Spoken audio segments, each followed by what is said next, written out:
Hello, thank you for joining us today. I'm Laura Kunkel, American Bloom's Executive Director. American Bloom has been around for almost 25 years. We envision communities across the country as welcoming and vibrant places to live, work, and play, benefiting from colorful plants and trees, enjoying clean environments, celebrating heritage, and planting pride through volunteerism. Through our programs, grant opportunities, online resources, and the sharing of best ideas from towns and cities across the country, we empower communities to beautify and improve the overall quality of life. Today's webinar is an example of the ways that American Bloom shares information to help communities become more beautiful, vibrant, and sustainable. You can learn more about AIB by visiting our website at americaandbloom.org. All right, a quick housekeeping note. If you have questions during the webinar, please put them in the Q&A section of your Zoom toolbar, which likely is at the bottom of your screen. We'll answer questions at the end. Please do not put questions in the chat area. Please put questions in the Q&A part of your Zoom toolbar. Also, this webinar is being recorded. It will be posted on the website later today and also posted on AIB's Facebook page. Today's webinar is entitled Building Better Blocks, and we are joined by Krista Nightengale, Executive Director of the Better Block organization. It's a nonprofit that empowers communities to reshape their built environments. With years of on-the-ground experience, Krista has led initiatives across the globe to breathe new life into neglected spaces. She brings a dynamic, people-first approach to urban design, making her a leading voice in the movement toward more livable, inclusive cities. And it's a real honor to have her with us today. We are grateful for your participation today, Krista. Krista, take it away. Awesome. Thank you so much. And thanks everyone for joining. Always excited to share ideas with folks, hear questions, and to see what else everyone is working on. So I am Krista. I'm the Executive Director of the Better Block. We are an urban design nonprofit based in Dallas, Texas, but we do work all around the world. So today I wanted to talk a little bit about how to build better blocks and tackling the what ifs that so often hold a lot of us back. But I'll start out with a little bit of history and how it is we go about the work that we do. So this is my lovely team here, again, based out of Dallas, and this is actually in our parking lot, which we have turned into a plaza for the students who are just down the street from us. Our work started about a dozen or so years ago when our founding director walked out onto this street in Dallas, and he and his neighbor said, what can we do to make the street better? They wanted to add cafe seating, they wanted to add flowers, and basically just create a space for people to come together. But they quickly found that there were ordinances prohibiting them from doing those things. So it was $1,000 to add sidewalk flowers. It's area times market value times 85% times 12% to add street cafes, whatever that equates to. And it was actually illegal for people to gather on a sidewalk. So the community did the only thing they could think of, and they basically just took over their street for a weekend. They added some seating in the space. They added some lighting. They added bike lanes with kids paint and duct tape, knowing they could remove it quickly if they got in trouble. They took over those empty storefronts that were in the neighborhoods, and they invited their friends who had ideas for businesses. And they said, why don't you just pop up for a weekend and let's just see what happens. And while they were doing all of this, they printed out those ordinances that they were breaking, and they posted them in the windows. And they invited city staff to come, and they said, we can't have this street that you see here today and this activity that you see here today because of these ordinances that are standing in the way. They weren't sure how folks were going to respond, but staff said, you know what, you're right.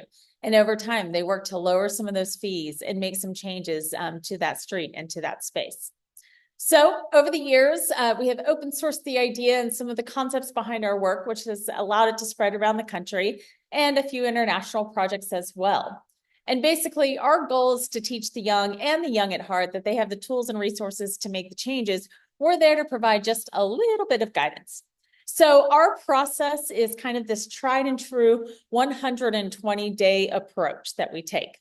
It breaks down into 4 different phases that are about 30 to 60 days a piece, depending on the phase. So the first phase is really getting an understanding of what it is that the community is looking for.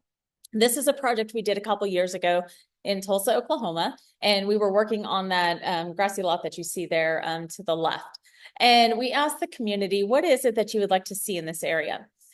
This neighborhood used to be a vibrant commercial corridor through years of redlining and different practices. That is no longer the case. However, it's coming back, and they have called themselves the Phoenix District, and they are doing a ton of work to bring this area back to life. So when we asked what it was that they were looking for, they said, we want to test out whether or not businesses could pop up here, whether or not businesses could become more permanent in this space. And so that was kind of the resounding thing that the community said. Also, seating and shade are two things that are always brought up in every single project. So that is always something that we're aware of as well. Once we get those surveys in, we analyze those results, and those drive the design process of our work, which basically takes place from days 31 through 60. We start out with a super simple block map, just kind of saying, hey, high level, this is what the community said in the survey. This is kind of the direction we're headed. Does that seem right? Once we're good with that, we then start the 3D modeling. And as we're putting together a 3D model, we're thinking about, okay, is this what was said in the surveys? Is this within budget? And can this be built with the community over the course of just a few days? So as you can see that image on the right, what we wanted to do was create kind of this commercial corridor, this Main Street feel as you're walking past. But then when you walk inside, it kind of all opens up, and you've got these different kiosks where businesses can pop up. We've got a shipping container that can also be a kiosk or be storage whenever the space isn't activated. And then we have a structure for more shade because this was a project in Oklahoma in the summer, so it was quite warm and sunny. So once this is set, we've got about 60 days to do all the planning, all the fabrication, all the permitting, and get all of those pieces together. So my team works on kind of those nuts and bolts things, just the planning, getting the insurance in place, the licensing, all of that good stuff. But we also put together a core team of community volunteers, and they head up these different roles like marketing and volunteers and programming. We have estimated number of hours. We've got kind of a breakdown of what that looks like. And these are the folks who really bring the heart and soul to the project with the food, the music, the entertainment, just the things that make it really unique and special to their neighborhood. We go through about 57 days of working with them with these weekly meetings, making sure everything's getting together. And then we get to the last part, which is the implementation and demonstration. So during the implementation, this is community workshops. This is where everybody gets to come out. They get to build, paint, help transform the space over the course of literally just a couple days. And then we demonstrate. And the demonstration looks like it's a big, huge, fun event. And in a lot of ways, it is a big, huge, fun event. But what we're really trying to do is get folks to this space, get them to interact with it in a way they may have not before, to see it in a way they haven't seen it before, to get them to touch things, to move things. And as they're doing all of this, we're kind of watching, we're seeing how people interact with the space, how they're using it. But we're also asking questions, how do you think about this? What would you like to see here more permanently? What could this look like? We then take all of that information, we put it together in a report that kind of talks about the process itself, what we experienced on the site, and then what the community's feedback was before and after, and then with our ultimate recommendations kind of moving forward. A couple things about our work. One, it is meant to be temporary. We find that temporary erases the fear of permanency. So a lot of times in our projects, we're talking about allocating car space back to people. That can be a scary thing, especially in a lot of the car-centric cities we're working with. But when we say we're doing it temporarily, it kind of opens people up to the idea of testing out concepts and seeing what could or does not work in an area. So a couple tools that we use in our work. One is called Wikiblock. This is a great resource for anyone, anywhere. It is an online library of street furniture designs that anyone can download for free. You then cut out the designs using a CNC router, which is like a giant printer for wood. And then you can build the furniture without any glue, screws, or nails. So it's a really fun way for people to kind of instantly activate spaces with benches or structures or different things like that. We've done a few parklets in our time as well. And it's, again, no glue, screws, or nails. So a fun way for people to come together and build no matter what your levels are. We've also done something a little out there, which was create the world's largest cheese board. This was a group reached out to us and they said, hey, we want to create a barn that's going to house a whole bunch of cheese. This was for South by Southwest. We only have a few hours where we could actually build it, and the room's kind of weirdly shaped. Is that something y'all could do? We said, well, we're not sure, but we're going to see what happens. This was during our 8-hour build, hoping that it could actually hold all the cheese that they were going to bring. And then it did. And ultimately, it did get a Guinness World Record holder. I think maybe we've been dethroned, but at one point, we had created the world's largest cheese board, which was a weird, fun thing. Another tool that we use in our work is called our Better Block in a Box. So this is simply taking a shipping container. We cut a couple windows into it, wire it for electrical, and then we add the basics that you might need for a placemaking project. The container itself, is a storage unit when it's not activated. But of course, then when it's activated, we can have artists in there. We can have breweries, bookstores, DJs, thrift stores, all sorts of things can kind of be in those containers. And of course, they can always change as they go throughout the different spaces and as new folks come in to kind of reimagine them. So how to build our better blocks by tackling some of the what ifs. So one of the what ifs that we always hear is, what if someone destroys it? What if things are stolen? What if this is just not a good space to use this in? So we always like to test that. And one project we did recently is we took one of our really simple designs, just our dream box couch, which is a bench, 6 pieces, takes 30 seconds to build. And we use them in a lot of our different projects. We cut out a handful of them and we hosted a little paint night at our office. People came over, they all kind of selected a bench. It became their bench. They painted it. And then we just placed it at bus stops around our neighborhood where there were no benches. We did not put any ownership to them. We did not claim them in any way. We just kind of put them out there and we said, well, we're going to see what happens. And what happened is after a few months, I think 7 of the 12 had found new homes. However, some of them still remain. And even I think we're a year and a half later, we've still got this one out here. And as you can see, the community kind of took it on themselves and they now own it, if you will. And that bench is still there. We've now done another round. We've got more benches out there. This time we label them the community bus stop, and more of those benches are sticking around. So putting a little bit of ownership to them, I think, has made a little bit of a difference. But that's kind of the fun of our work, is we can test things out and keep trying them. Another result of the bus stop benches is we had put a temporary one here. And as you can see, it is now a permanent bus stop as well. So I can't say we can take exact claim for that. Maybe that was already in the process. We don't know. But we had put a temporary one out and there's now a permanent one there. Another what if that we hear quite a bit is, especially as we look at reallocating car space to people, is what if removing the parking it becomes Carmageddon? So a couple of projects we've worked on kind of looking at that. One was a project we did in Toronto back in 2019. So we took a street that looked like this, and we kind of extended the sidewalk. We added a we added a bike lane along here. And then we tested out kind of how that worked within the space. And it was interesting because this was literally a 2-day demonstration. We washed everything off. We put everything up at the end of those 2 days. But what it showed us is that people were open to the idea of rethinking how the street works, of adding in the bike lanes. They still wanted some of their parking there in the space. So we actually said, well, you've actually got enough room where you could do the bike lane along here and do a parking protected bike lane. And that is exactly what they ended up installing. This was a picture, I think, last year or maybe 2 years ago, there in the space where they had made that permanent. Another project where we kind of tested out the idea of parking, reallocating the street, what would that look like, was last year in Detroit. And so this is the area that we were working on. This lot right here was our main focus. This is owned by the city. It's 3 spaces here. Their idea at the time was they were going to redevelop it. But they wanted to take a year. They wanted to get community feedback and kind of see what kind of development they would like to see in this area. There's a really amazing community organization right back here.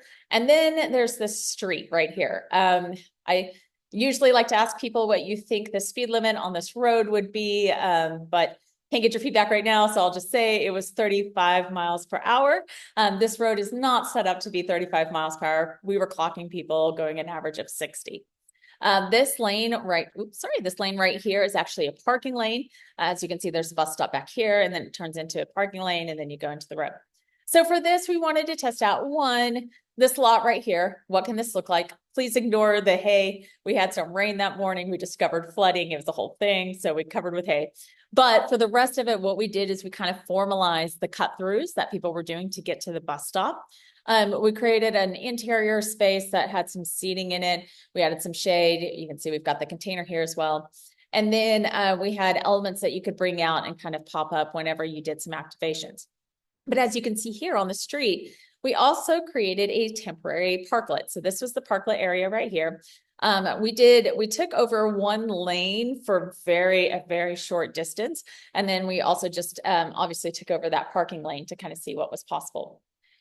Now, when we were doing this, when we were setting this all up, I really wasn't sure about the idea of the parklet because the cars were going really, really fast. But what happened is the day before, the cones were dropped off a day early. And we staged them in the parking lane. So we were not taking over a driving lane, but we staged them in the parking lane. And what we saw is there was a reduction of speeds down to 43 miles per hour. So even just the signal of the cones was able to reduce the speeds. And then when we put out the actual parklet, we were able to get the speeds down to 35 and to get it slowed down. And how we know all of this is basically, this is what I did the entire time, is just sat there and did traffic speeds. But what we were able to do was take all of this data. We shared it over with the city and with DOT. They took this, they incorporated it in a bigger study that they were working on. They applied for some grants and they ended up getting 12.5 million to improve Gratiot Avenue and kind of slow that down. Another thing that I just learned, the lot that we actually activated, the idea was to redevelop it and kind of do a mixed use kind of retail space. They are now rethinking that because after a year of this project, they realized that the community really likes the idea of having a gathering space. They really want a space where they can come together, a little bit of greenery there, and kind of this break in the concrete. And so they're now rethinking what that lot may look like because the community has really been able to test out this concept, and they really like the idea of having a gathering place. Another what if that we often come across is, what if no one comes? What if we do all of this and no one wants to be a part of it? So this was a project we did a couple years ago here in Dallas.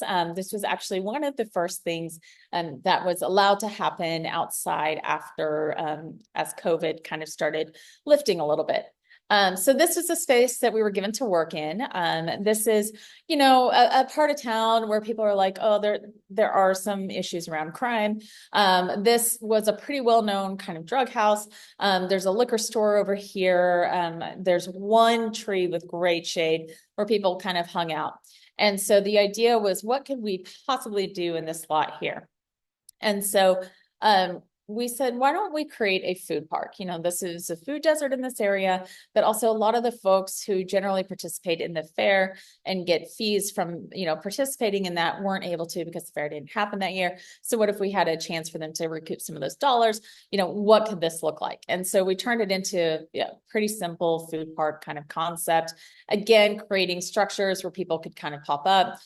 We created a seating space here in the middle with shade, a stage, a playground area. We had a garden here, and then just spaces for the food vendors to pop up. We wanted to be very careful about not turning our backs on any part of the neighborhood. So having several openings where folks could kind of come in and interact with this space. And this was up for 30 days. So when we told folks we were going to do a food park, they said, no one's going to come to this part of town for a food park. That is just not a good idea. We had it up for 30 days. We activated it each of those weekends for 4 weekends, and we had 5,500 people come through on those weekends. And there were folks coming from all over town, you know, all sorts of people coming in and kind of participating in this, testing out the food. And what it did is it showed us a couple things. One, people would come to this part of town for food and are excited to come together and to be a part of the neighborhood. But the other thing is that the community had said, we want healthy sit-down restaurant options in this neighborhood. They've got a lot of drive-through, a lot of things are fried, and it's just not what they were looking for. So we had a lot of vegan and vegetarian folks, different businesses come, and they were the first ones to sell out. So not only were people telling us with their words, but they were proving it with their wallets that that is something they wanted to see. And so we were able to get this feedback. We were able to kind of share this over. This project we did in 2021, and we have seen since then. One thing is we realized that the mobile food vending ordinances were pretty out of date. When the community said we want healthy options, we found that in mobile food vending, you had to go from frozen to fried with poultry and fish. So we couldn't even serve healthy options because of some of the ordinances that were in the way. So we worked to lower some of those. But then the other thing that's happened is since then, we have had two of the pop-ups that were part of that program have opened brick and mortars on the street there. So folks now have sit-down options. And then another piece of this is that a ghost kitchen kind of concept opened up because of this and has spurred some more restaurants from this area. So it's been really exciting to kind of see that from the pop-up to the brick and mortar, what folks have been able to do over the past couple of years. And then another one where folks were kind of worried that people wouldn't come was a project we did in a smaller town called Quincy, Washington. This was the street that we were working on. I believe there's 7,500 folks who live here, and they really wanted to attract people over to this street. They've got a couple great businesses here, but folks tend to kind of overlook this area. So the question was, can we do something here to draw a bit of attention?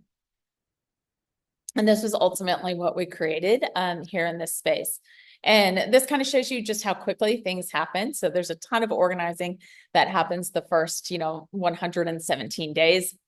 But once we get on the ground and we have the community there to help kind of bring things to life, it goes very quickly. We like to use local resources as much as possible. So this area has a lot of apple orchards. So we use their apple boxes to create stages, to be our light pole boxes, things like that. We also discovered that the high school had a CNC router. And so they ended up cutting all of the furniture and the different elements that were kind of part of this project. And then, of course, the community brought the heart and soul with all the programming and all the various elements that made it really great in that area. Since then, they do a yearly kind of project where they touch up the paint and they kind of bring folks out, but also their farmers market is now held in that area as well. And I think we ended up having 2,500 people come out for that project. And it definitely helps, kind of put Quincy on the map as a place where things were happening. So another what if that we definitely address is talking about reducing crime. And we love to introduce sports courts and create opportunities for people to come out. And then there's a concern around that. And so a couple of projects that we've worked on with that, one was here in Dallas, where we took 40 parking spaces and we tested out this concept of a park and different elements that could be there in the park. This is a high crime area. And so while we were working on this project, we actually had someone come out to us and he said, we're all taking bets on how long it's going to be until someone gets shot in your park. And so we were able to talk with him about that and kind of have a discussion around what that meant and kind of the area and things that they were kind of looking for. One thing that was really fascinating in this park is one of the neighbors, we were talking with her and she said, I live across the street. We have a curfew.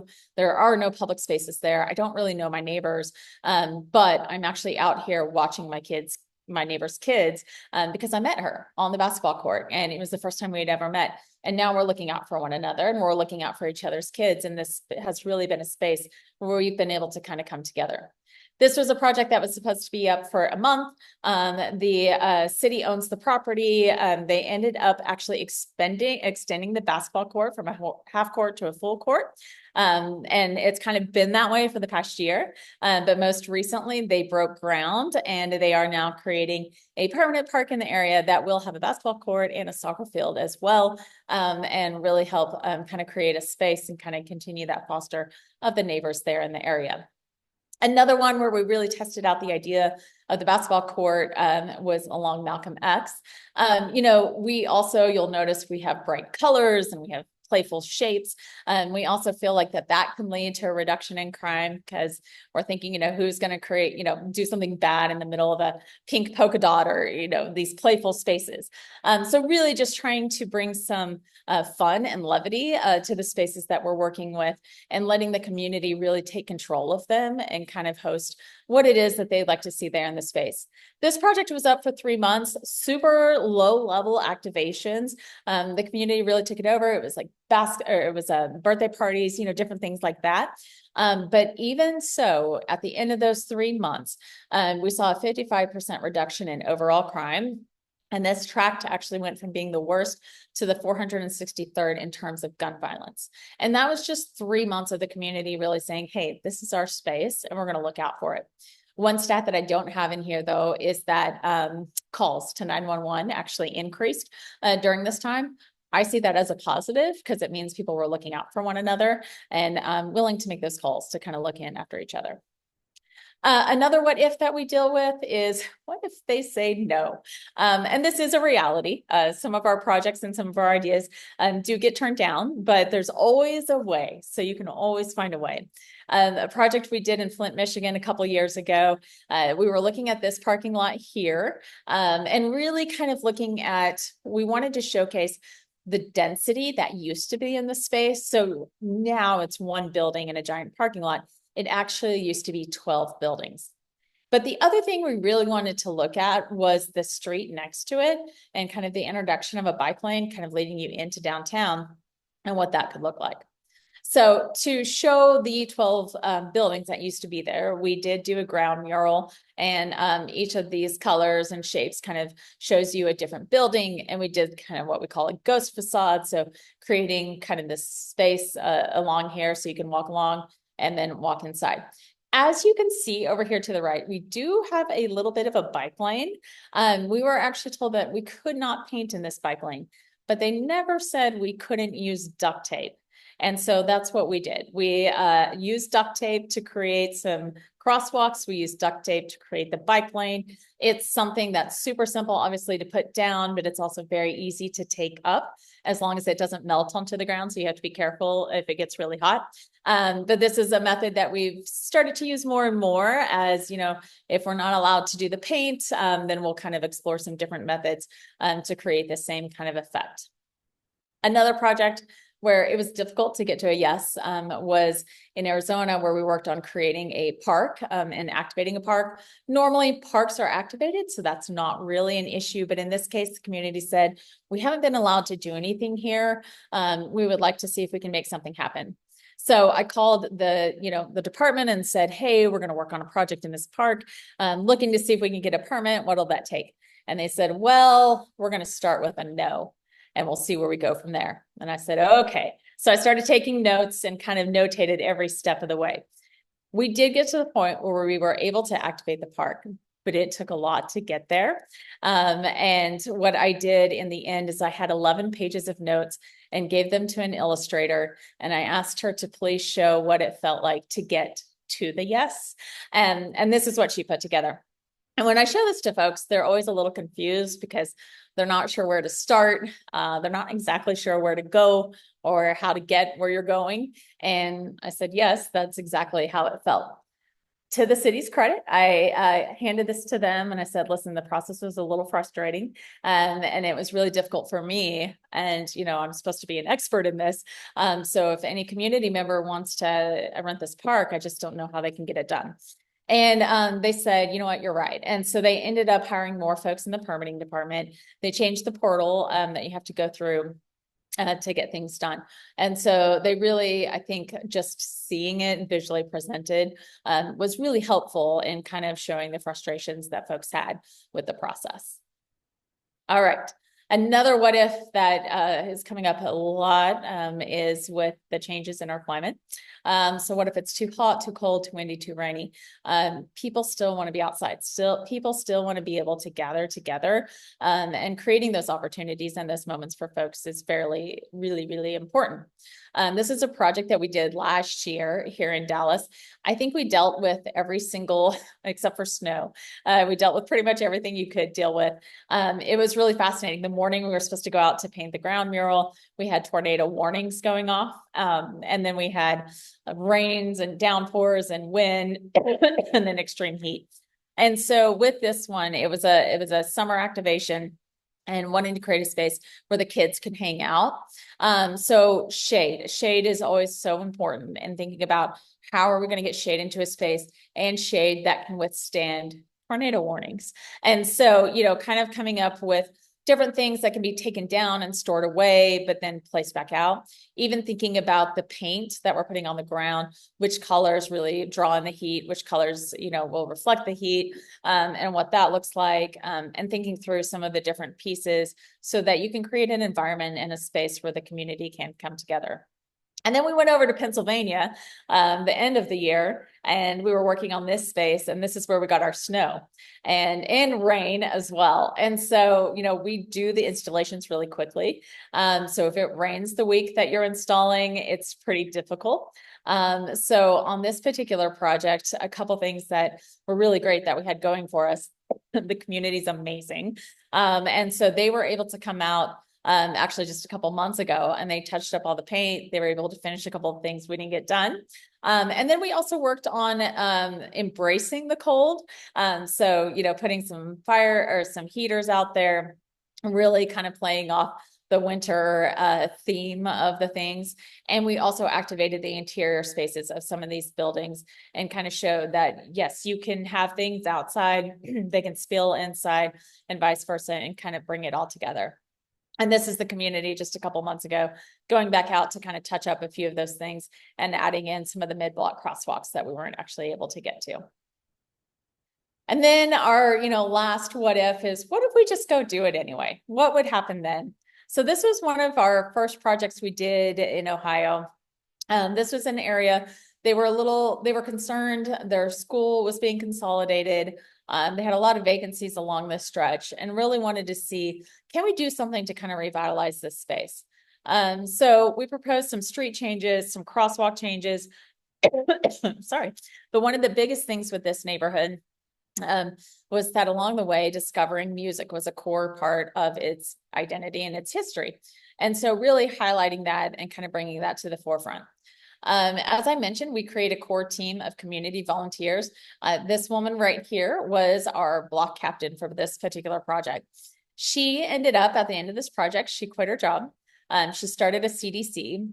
After 5 years, she had brought in $1 million in physical improvements, 14 new facades or updated facades, and 13 new businesses.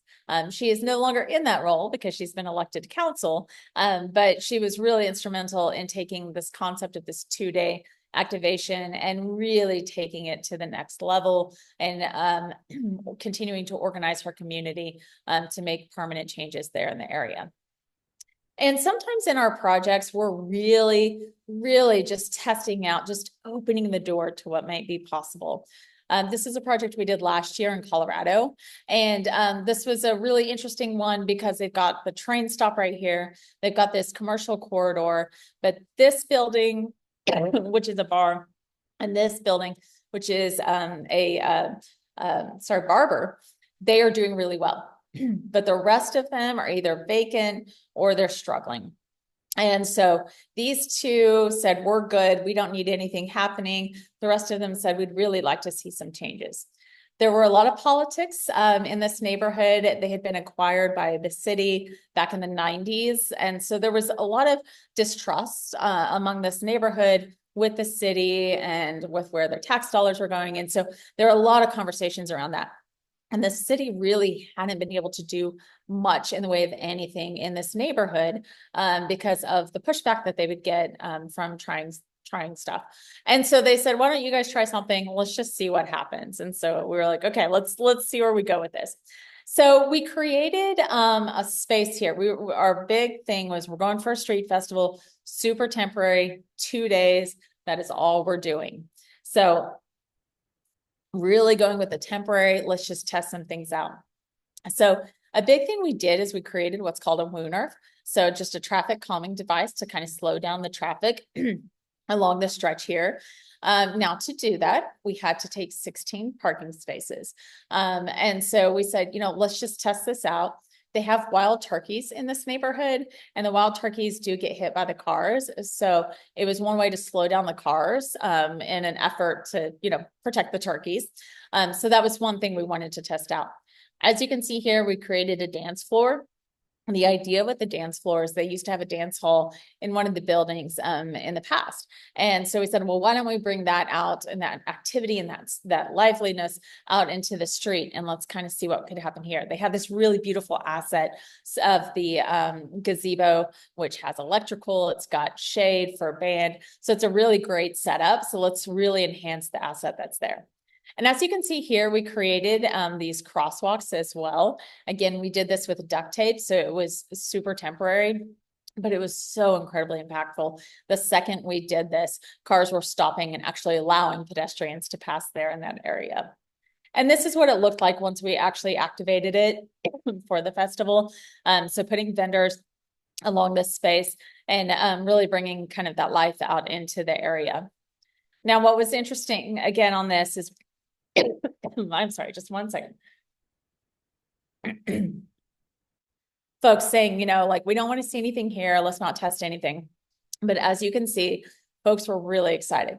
When this happened and when they came out, when they actually got to experience it and feel it, they realized, okay, this is something that maybe we would like to see a bit more of. This here is Clint. Clint was the barber. He was the one who, one of the ones who was very against it. Throughout the whole thing, we kept talking to Clint. The day that we started painting over his parking spaces, said, Clint, I'll be here this morning. I'll make sure to guide your folks, make sure they know where to park so they can come in. After about an hour of that, I said, Krista, we're fine. They figured out there's parking around the corner, and we're like, okay, good. And I think, throughout the actual activation, people were stopping in, and they were the folks who had not seen him in a while were coming in to say hi. Folks who didn't know that his business were there were stopping in and complimenting his business. And so at the end of it all, I went in and I said, okay, Clint, I want you to tell me, how did we do? And this is what he had to say. When you haven't seen anything, you're reluctant.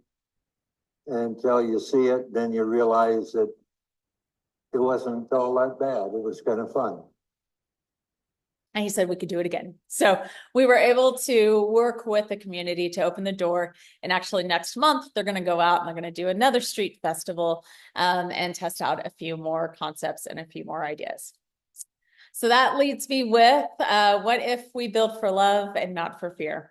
So we often like to say, there are a lot of what ifs that we can come up with and a lot of reasons why we shouldn't do something.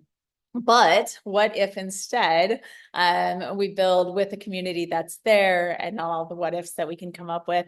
And what if we just go out and test something out? And what if it actually works out? And that is what we do at Better Block. Great job, Krista. Wonderful. Well, you do have some questions, so we're just going to throw them at you. All right. First, when you paint pavement, how temporary is it? And the second part is, does the community require you to remove it when you do the street pavement art project? Yeah, so the level of permanency is a whole discussion that we have before we do it. We can do as temporary as duct tape, literally put it down and rip it up. Kids finger paint, which might last through a rain or two. The next level up, which is generally the level we work with, is like a Sherwin-Williams exterior grade paint or a Behr exterior grade paint. That's going to last, if it's where vehicular traffic is, a few months, and it's going to look pretty good. If it's just pedestrian traffic, up to a year, and then, it's going to start to fade away. And then the next level would be this product called Street Bond. I like Street Bond a lot. It's supposed to last up to 5 years with vehicular traffic. It is more expensive and it takes several steps to actually get done. But what's great about it is it's still a paint product, so the community can still participate in it. And then what transportation engineers, what you all generally see on your streets, it's thermoplastic, which is super expensive. It's a specialized way that you install it. We've never had a budget for that one. Whether or not we remove it is also a conversation that we have, at the beginning. It's, at the end of this demonstration, do you want it to be power washed off? At the end of this demonstration, do you all want to maintain it? And what does that look like? You know, that one project I showed you in Quincy, they actually come out every year. The community kind of repaints it, touches it up. You could always paint over it. It's painting on the street is a really fun community engagement exercise because not everyone gets to do that. And people really enjoy coming out and kind of being a part of it. So the removal is part of the conversation that we have, along with how temporary do you want it to be? Another question about the paint. Have you ever used rain art paint? No, but I want to. Yeah, that is on our list of things, and we are going to make that happen at some point. But So I'd be excited. what does that mean when we say rain art paint? What does that mean, please? It is paint that shows up once it rains. So you don't see it when it's dry, but when it gets wet, it shows. Whoever asked that may know more about it than I do. And I'm curious if they've done it before, because I would like to know more, but we have not, but it's on my list of things. Great. Well, thank you. That was one of our advisors that asked that question. I appreciate that tells you like the experience and the knowledge our advisors have. All right, another question. We know this one. It is not uncommon for city councils to move at a snail's pace. How do you get them to take action to meet your timetable that you've outlined? Yeah, well, it's tricky. It is tricky. And I will say we generally don't work on DOT controlled roads because they generally cannot work within our time frame. The one project I showed you all in Detroit was DOT, and I'm still a little surprised, but they were incredible and they moved so quickly. You know, when we say we're going to do a project, we are sticklers for that 120-day timeline. So sometimes we are hired by municipalities, and I write into our contract, you will follow our process, you will follow our 120 days. I have to remind them of that a lot. I have to bring it up, you know, do the whole per our contract, you're going to follow this timeline. It's hard and it's tricky for folks, but it can be done. We used to do 90 to 120 days. 90 was too fast. And we found that was an issue with permitting, but at 120 days, generally you can get through all the processes that need to be gotten through. The other thing, and the reason we do our work the way we do it, and the reason we do temporary, is because so many communities have been overpromised and underdelivered on. And so we tell folks, you are hiring us because people want to see results. They want to see something happening, and they will see it happen in 120 days. And if that doesn't happen, then we're lying to the neighbors, and we won't take part of that. And I know most cities do not want to take part of that either.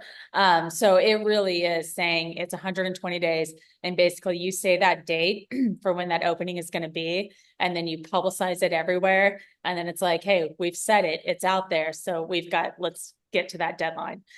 So we live and die by our deadlines. Atta girl. All right, a couple more questions for those that are here. If you do have questions, put them in the Q&A part of your Zoom toolbar, and Krista will hang out and we'll keep answering questions. So next one, talked about the financing at various stages. Yeah, so generally, again, what we do, we do a million different ways how we go about our work, but we usually like to say, hey, we're doing a 120-day project. We will set the budget at the very beginning, again, because we do not want to overpromise and underdeliver. We have gone into situations where someone has said, put together the ideal design and we'll fundraise for it. It never happens. And then people are disappointed when you start to water it down. So now we set the budget at the beginning and we say, this is the budget, this is what we have to work with. And then we design to that budget. Our price range, I won't lie, we are not the most inexpensive. And that's why we try to do WikiBlock. We just launched something called Better Block University, where we're trying to teach folks how to do these kind of things. So we're trying to find tools and resources that are more accessible to folks. Our budget started about $95,000 to $150,000, just kind of depending on the level of permanency and the different elements included in that. But we set that at the beginning and then make sure that we don't go over it. Like we're going to design for that budget. Okay, another question popped in.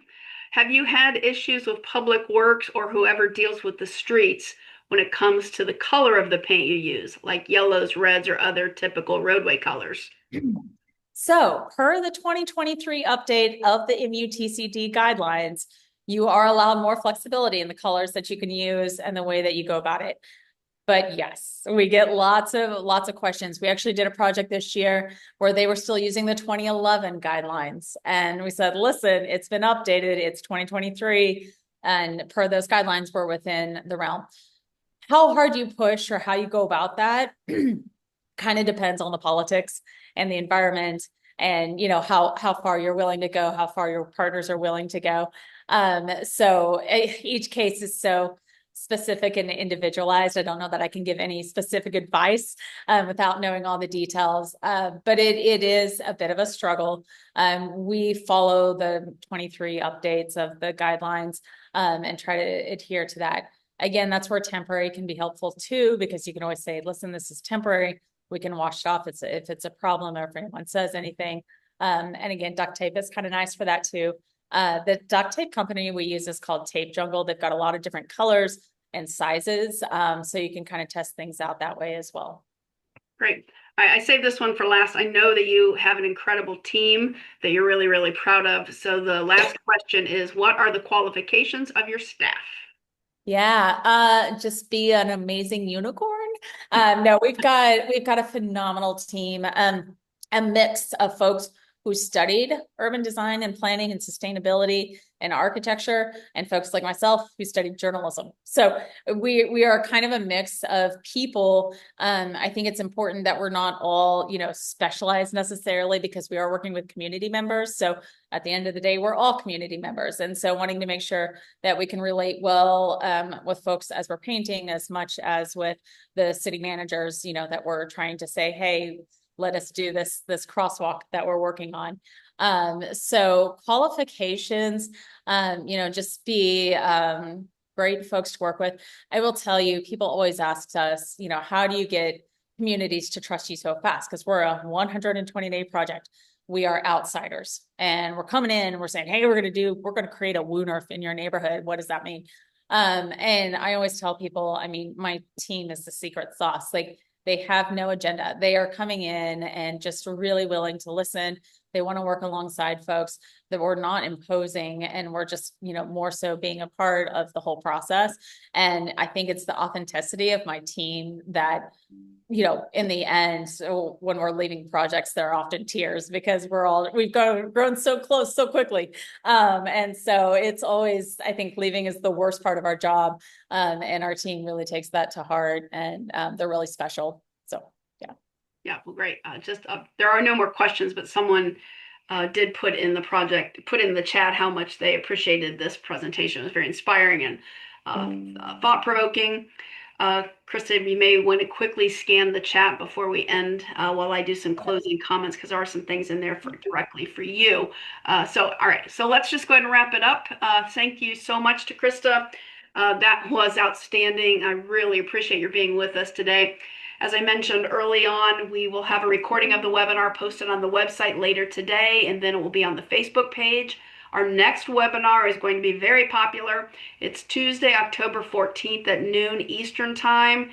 It is called From Foliage to Flowers, Raise the Bar, year-round floral enhancement for your community. This is about container gardens, a container program. Well-planned container program can transform a community, brings color, charm, and a welcoming atmosphere to downtown streets, parks, and gathering spaces. This webinar is going to be presented by Nancy Chenault of Castle Rock, Washington. Nancy and the Castle Rock Blooms team have perfected the art of making containers shine year-round, not just with flowers, but with seasonal displays that really keep things fresh and inviting. So you do not want to miss that webinar. You can learn more about this webinar and the others that we offer by visiting our website at americainbloom.org/webinars. Also want to remind you of the annual AIB Symposium and Awards program coming up a month from now, September 25 to 27. We're going to the Mitten State, Michigan. We'd love to have you join us for this 3-day conference that focuses on helping communities become beautiful and vibrant. Visit the website to learn more about this really outstanding conference. Thank you to everyone for joining us. A very special thank you to Krista Nightengale for the great presentation. Have a great day, everyone.